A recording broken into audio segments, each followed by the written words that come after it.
नमस्कार, ये आकाशवाणी पटना है। अब आप खालिद रशीद से प्रादेशिक समाचार सुनिए। पहले मुख्य समाचार। राज्य में पिछले 24 घंटों के दौरान कोविड संक्रमण के 3,700 से अधिक मामले सामने आए। एक सप्ताह के दौरान कोविड संक्रमण के मामलों में 4 गुना से अधिक बढ़ोतरी। प्रदेश में कोविड से बचाव के लिए अब तक 50 लाख से अधिक लोगों को कोविड के टीके लगाए गए। नवादा जहरीली शराब कांड में कार्रवाई का सिलसिला जारी। लापरवाही बरतने के मामले में कौआकोल के थानाध्यक्ष मनोज कुमार और एक दारोगा को निलंबित किया गया। और पछुआ हवा के चलने से प्रदेश में गर्मी में तेजी से बढ़ोतरी। बक्सर 40.7 डिग्री सेल्सियस तापमान के साथ आज राज्य का सबसे गर्म स्थान रहा। कोविड मरीजों की संख्या फिर से बढ़ रही है, इसलिए सभी श्रोताओं से अपील है कि कोई भी कोताही न बरतें। सभी सुरक्षा उपायों का पालन करें और 45 वर्ष से ऊपर के सभी लोग बेहिचक टीका लगवाएं। सुरक्षित रहें और इन 3 आसान उपायों का पालन करें। मास्क पहनें, 2 गज की दूरी है जरूरी, सुरक्षित दूरी बनाए रखें, हाथ और मुंह साफ रखें। अब समाचार विस्तार से। प्रदेश में कोविड-19 से संक्रमण में तेजी से बढ़ोतरी हो रही है। पिछले 24 घंटों के दौरान 3,700 से अधिक संक्रमण के नए मामले सामने आए हैं। राज्य में इस महामारी से अभी लगभग 15,000 लोग संक्रमित हैं। स्वास्थ्य विभाग से प्राप्त जानकारी के अनुसार कोरोना महामारी की दूसरी लहर में पिछले एक सप्ताह के दौरान मामलों में 4 गुना से अधिक बढ़ोतरी दर्ज की गई है। सबसे अधिक संक्रमण के मामले पटना जिले में दर्ज किए गए हैं। जिले में संक्रमित लोगों की संख्या 5,800 से अधिक है। इधर महाराष्ट्र से आने वाली रेलगाड़ियों के यात्रियों की पटना और अन्य स्टेशनों पर पहुंचने पर कोविड जांच की जा रही है। पटना जंक्शन पर 3 रेलगाड़ियों में यात्रियों की जांच के दौरान 56 लोग कोविड संक्रमित पाए गए हैं। वहीं पटना और दरभंगा हवाई अड्डे पर भी कोविड जांच के प्रबंध किए गए हैं। नालंदा जिले में कोविड संक्रमण से 2 महिलाओं की मृत्यु हो गई है। दोनों का इलाज वर्धमान आयुर्विज्ञान संस्थान पावापुरी में चल रहा था। इधर दरभंगा जिले के सीएम साइंस कॉलेज में एक कर्मी के संक्रमित पाए जाने के बाद सभी कर्मियों को अगले 72 घंटे के लिए क्वारंटीन कर दिया गया है। पूर्व मध्य रेलवे ने कोविड संक्रमण के बढ़ते मामलों को देखते हुए रेल जोन के अंतर्गत सभी स्टेशनों पर हाई अलर्ट कर दिया है। हमारे संवाददाता ने बताया कि समस्तीपुर रेल मंडल में विभिन्न रेलवे स्टेशनों पर आने वाले यात्रियों की कोविड जांच के लिए विशेष केंद्र बनाए गए हैं। महाराष्ट्र, दिल्ली और पंजाब सहित अन्य राज्यों से पहुंचने वाले रेल यात्रियों की स्टेशन पर ही जांच की जा रही है। पटना जंक्शन पर मुंबई के कुर्ला से आ रही ट्रेन के 597 यात्रियों की जांच की गई, जिसमें से 22 लोग संक्रमित पाए गए हैं। वहीं मुंबई के लोकमान्य तिलक टर्मिनल से दानापुर पहुंची विशेष ट्रेन में जांच के दौरान 13 यात्री संक्रमित पाए गए। सभी संक्रमितों को होटल पाटलिपुत्र अशोक पटना में कोविड देखभाल केंद्र में रखा गया है। कल मुंबई के छत्रपति शिवाजी महाराज टर्मिनल से एक विशेष ट्रेन के समस्तीपुर पहुंचने पर यात्रियों की जांच की गई। इसमें 3 लोग कोविड संक्रमित पाए गए। इधर सीतामढ़ी जंक्शन पर यात्रियों की जांच के क्रम में 6 लोग कोविड संक्रमित पाए गए हैं। सभी को बेहतर इलाज के लिए कोविड डेडिकेटेड हेल्थ सेंटर भेज दिया गया है। प्रदेश में टीका उत्सव अभियान के तहत पात्र लोगों को कोविड के टीके दिए जा रहे हैं। प्रदेश में टीका उत्सव के पहले दिन कल 2 लाख से अधिक लोगों को कोविड के टीके लगाए गए। प्रदेश में अब तक 50 लाख से अधिक लोगों को कोविड टीका लगाया जा चुका है। स्वास्थ्य विभाग से प्राप्त जानकारी के अनुसार इनमें पहली खुराक पाने वाले लाभार्थियों की संख्या 44 लाख, जबकि दूसरी खुराक पाने वालों की संख्या 6,01,000 से अधिक है। प्राप्त जानकारी के अनुसार 45 से 59 वर्ष आयु के 12,56,518 लोगों को टीके की पहली खुराक दी गई है। वहीं 60 वर्ष से अधिक उम्र के 24,10,000 लाभार्थियों को टीके की पहली खुराक दी गई है। टीका उत्सव की शुरुआत कल महात्मा ज्योतिबा फूले की जयंती से शुरू हुई थी और ये 14 अप्रैल को बाबा साहब अम्बेडकर की जयंती तक जारी रहेगा। प्रधानमंत्री नरेंद्र मोदी ने इस अभियान को कोरोना के खिलाफ दूसरे महासंग्राम की संज्ञा दी है। उन्होंने 4 सिद्धांतों का पालन करने की सभी से अपील की है। सुनते हैं एक report. Each one vaccinate one, यानी जो लोग कम पढ़े लिखे हैं, बुजुर्ग हैं, जो स्वयं जाकर टीका नहीं लगवा सकते, उनकी मदद करें। ईच वन ट्रीट वन, यानी जिन लोगों के पास साधन नहीं है, जिन्हें जानकारी कम है, उनकी कोरोना के इलाज में सहायता करें। ईच वन सेव वन, यानी मैं खुद भी मास्क पहनूं और इस तरह स्वयं को भी सुरक्षित करूं और दूसरों को भी सुरक्षित करूं, इस पर बल देना है। और चौथी अहम बात यह है कि किसी को कोरोना होने की स्थिति में माइक्रो कंटेनमेंट जोन बनाने का नेतृत्व समाज के लोग करें। जहां पर भी कोरोना का पॉजिटिव केस आया है वहां परिवार, समाज के लोग माइक्रो कंटेनमेंट जोन बनाएं। समाचार कक्ष से मैं मुकेश कुमार। देश में अब तक 10 करोड़ 45 लाख से अधिक कोविड के टीके लगाए जा चुके हैं। स्वास्थ्य मंत्रालय के अनुसार व्यापक टीकाकरण अभियान टीका उत्सव के पहले दिन कल 29,33,000 से अधिक कोविड के टीके लगाए गए। वहीं पिछले 24 घंटों के दौरान देश भर में 1,68,000 से अधिक कोविड के नए मामले सामने आए। कोविड से ठीक होने की दर घटकर 89.86% हो गई है। देश में इस समय सक्रिय मामलों की संख्या 12 लाख से अधिक है। अखिल भारतीय आयुर्विज्ञान संस्थान एम्स के डॉक्टर नीरज निश्चल ने आकाशवाणी से बातचीत में सभी पात्र लोगों को कोविड टीका लेने की अपील की है। उन्होंने कहा कि संक्रमण से बचाव के लिए प्राथमिकता के आधार पर टीका लेना जरूरी है। जैसे जैसे केसेस बढ़ रहे हैं, अब लोगों को समझने की जरूरत है कि हम कह रहे हैं कि भाई वैक्सीन आपकी जान बचा सकता है। अगर डरने की जरूरत है, आप इस बीमारी से डरिए, वैक्सीन से नहीं। वैक्सीन सेफ और काफी इफेक्टिव है। समझने की जरूरत है कि वैक्सीन का जो प्राइमरी काम है, अगर बाई चांस आपको वैक्सीन लेने के बाद इन्फेक्शन हो भी गया तो किसी भी सीवियर बीमारी में कन्वर्ट होने से आपकी जो बीमारी है इतने डेवलप ना हो कि आपको वेंटिलेटर पर जाने की जरूरत पड़े, इन सब चीजों से बचाने में आपकी मदद करता है। प्रदेश में टीकाकरण को लेकर लोगों की उत्साहजनक प्रतिक्रिया मिली है। लोगों ने टीका लगाने के बाद इसे सुरक्षित बताया है और सभी पात्र लोगों से अपनी बारी आने पर कोविड का टीका लगाने की अपील की है।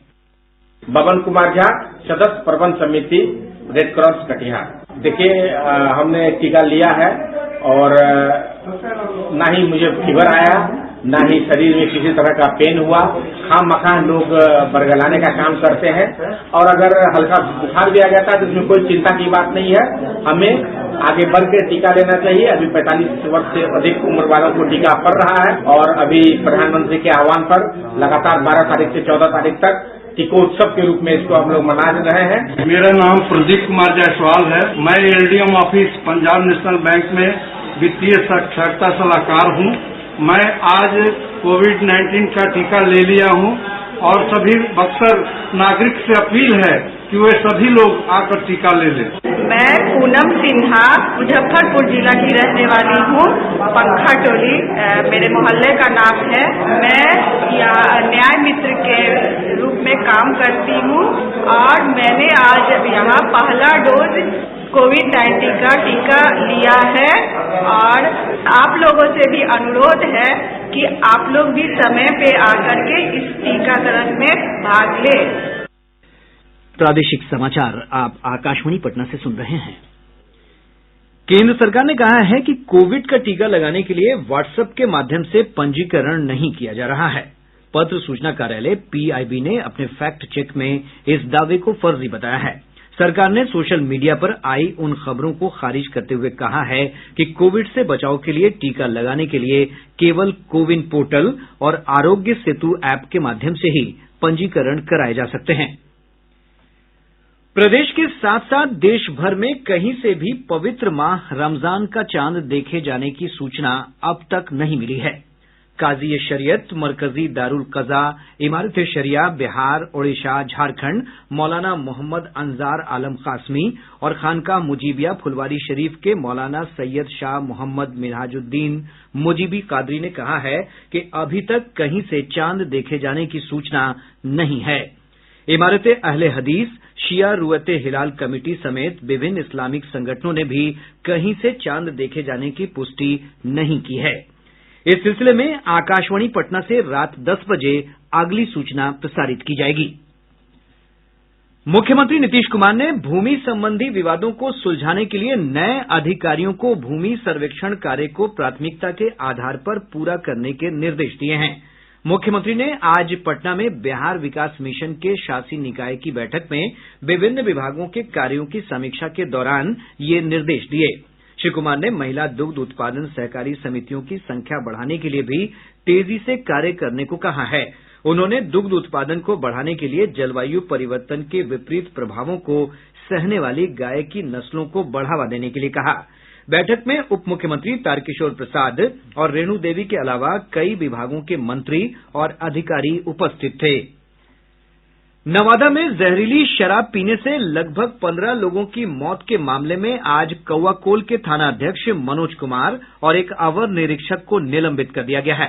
पुलिस अधीक्षक साली धूरत ने लापरवाही के आरोप में अब तक 4 थानाध्यक्षों के खिलाफ कार्रवाई की है। गौरतलब है कि इससे पहले नवादा नगर थानाध्यक्ष टीएन तिवारी के खिलाफ निलंबन की कार्रवाई की गई थी और पकड़ी बरावा के थानाध्यक्ष सरफराज आलम को लाइन हाजिर कर दिया गया था। पुलिस अधीक्षक ने इसके अलावा विभिन्न थानों में लंबे समय से जमे कई पुलिस अधिकारियों का तबादला कर दिया है। राजधानी पटना समेत प्रदेश के अधिकतर भागों में मौसम शुष्क बना हुआ है। अधिकतर स्थानों पर तापमान में वृद्धि दर्ज की गई है। बक्सर आज राज्य का सबसे गर्म स्थान रहा, जहां का अधिकतम तापमान 40.7 डिग्री सेल्सियस दर्ज किया गया। इधर मौसम विभाग ने अपने पूर्वानुमान में कहा है कि अगले 2 दिनों तक तापमान में बढ़ोतरी जारी रहेगी। कई स्थानों पर तेज पछुआ हवा के चलने से लू जैसी स्थिति बन सकती है। मौसम वैज्ञानिक अमित सिन्हा ने बताया कि पटना सहित आसपास के जिलों में तापमान में सामान्य से 1-2 डिग्री सेल्सियस की बढ़ोतरी हुई है। पिछले 2 दिनों से चल रही हवा के प्रभाव से राज्य के अधिकतर हिस्सों में तापमान में तेजी देखी गई एवं तापमान अपने सामान्य स्तर से 1 से 2 डिग्री सेंटीग्रेड ऊपर रिकॉर्ड दर्ज हुई है कि आने वाले 14 अप्रैल तक मौसम शुष्क और तापमान में क्रमिक बढ़ोतरी जारी रहेगी। राज्य के कुछ जगहों पर तेज हवा चलने का भी पूर्वानुमान है।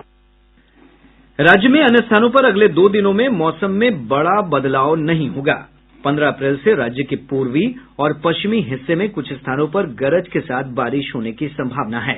इस दौरान पटना, गया, नालंदा, शेखपुरा, लखीसराय, बेगूसराय और नवादा जिले में तेज आंधी के साथ बारिश हो सकती है, जबकि कटिहार, भागलपुर, मुंगेर, खगड़िया और जमुई में भी गरज के साथ बारिश होने की संभावना है। डीएमसीएच दरभंगा में एक कोविड मरीज की मृत्यु के बाद परिजनों द्वारा की गई तोड़फोड़ के बाद अस्पताल परिसर में सुरक्षा व्यवस्था कड़ी कर दी गई है। जिलाधिकारी त्यागराजन एसएम ने आज अस्पताल के सभी वार्ड के साथ ही अस्पताल में चिकित्सा सुविधा का जायजा लिया। उन्होंने अस्पताल की चिकित्सा व्यवस्था में व्यापक सुधार लाने के निर्देश दिए हैं। साथ ही स्वास्थ्य प्रबंधकों की 8-8 घंटे की ड्यूटी लगाने को कहा है। राज्य निवेश प्रोत्साहन परिषद ने प्रदेश में एथेनॉल उत्पादन इकाई स्थापित करने के लिए 3 निवेश प्रस्तावों को प्रथम चरण की स्वीकृति प्रदान कर दी है।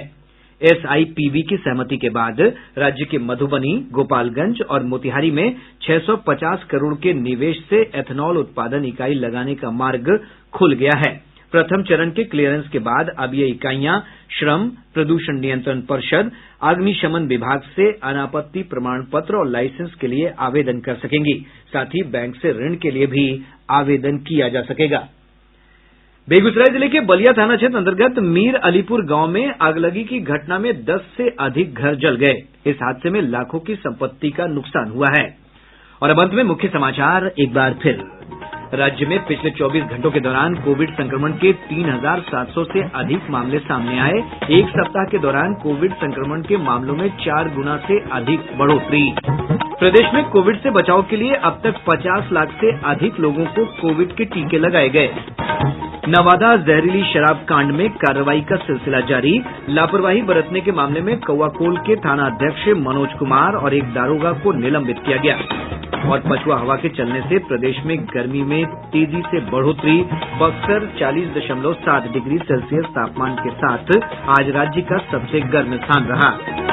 इसके साथ ही आकाशवाणी पटना से प्रसारित प्रादेशिक समाचार का ये अंक समाप्त हुआ।